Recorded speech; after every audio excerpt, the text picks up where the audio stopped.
Welcome to Bear Download. I'm Rich Campbell with Dan Wiederer here at Hallis Hall as the Bears are getting ready to play the Raiders Sunday at Soldier Field. And Dan, a lot of questions about the quarterback situation. Jay Cutler's hamstring injury has limited him in practice this week, and I think this is a decision that could go almost up till game time on Sunday. Yeah, I think there's a lot to sort through here. I think it was a surprise to all of us to see Jay back on the practice field this week.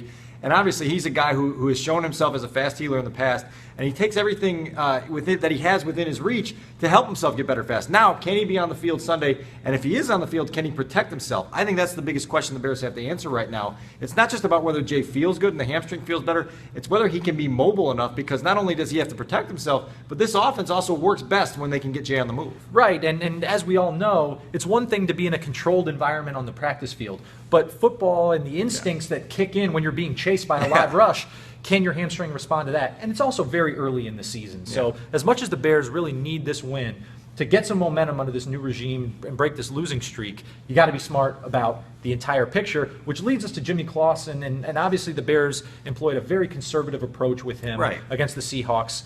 Can they open it up against a Raiders secondary that statistically is one of the worst in the league? Well, I think Adam Gase expressed a little bit of self-criticism today about not opening up the game plan a little bit more, a little earlier for Jimmy. They obviously had to do some things against Seattle to protect the football, to protect Jimmy, but once they got behind, I think they wanted to do some more than they did. The Raiders give them an opportunity to do so. They haven't had a strong pass defense through the first 3 games of this year, and you have to be able to take some shots here or there. Now, who you take them to, that's a different story. Right now, it looks like Martellus Bennett is the guy most primed to have a big day against the Raiders defense that's given up a lot of yardage to tight ends, especially with Alshon Jeffrey increasingly unlikely to play once again. And not to mention left tackle Jermon Bushrod is probably going to miss the game with a shoulder injury and concussion. So you could have a situation here where the Bears don't have their 3 premier players on offense, exception of Matt Forte, maybe. Yeah. I mean, this is a stacked deck in a game that, number one, is winnable, but number 2, they need to win just to develop some kind of positive momentum, some type of evidence to justify that they are pushing things in the right direction. Well, direction. and you have to start getting some momentum on offense. And obviously, after you get shut out for the first time in 13 years, you have to show that you can bounce back and do some things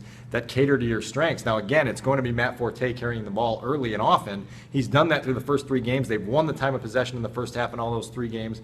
But then they get behind and the running game disappears. And so that's what the Bears are going to have to avoid. And the Raiders' offense is high-powered right now. Yeah, I think we're going to have to really stay tuned to this. I don't think it's a situation where the Bears are certain about Jay's status and are just not saying. I think they genuinely are waiting to see how he goes. And there's a lot to consider as you mentioned with the future of this team and whether he can move around. And I do think Jay's given it everything he has to try to be ready for Sunday. I think that's become evident as the week has gone on, that this isn't just a strategical ploy to play with the Raiders. Jay wants to be back out there as soon as possible. Stay tuned to ChicagoTribune.com for more coverage of Jay's status as we get towards Sunday and kickoff. For Dan Wiederer, I'm Rich Campbell. Thanks for joining us on Bear Download.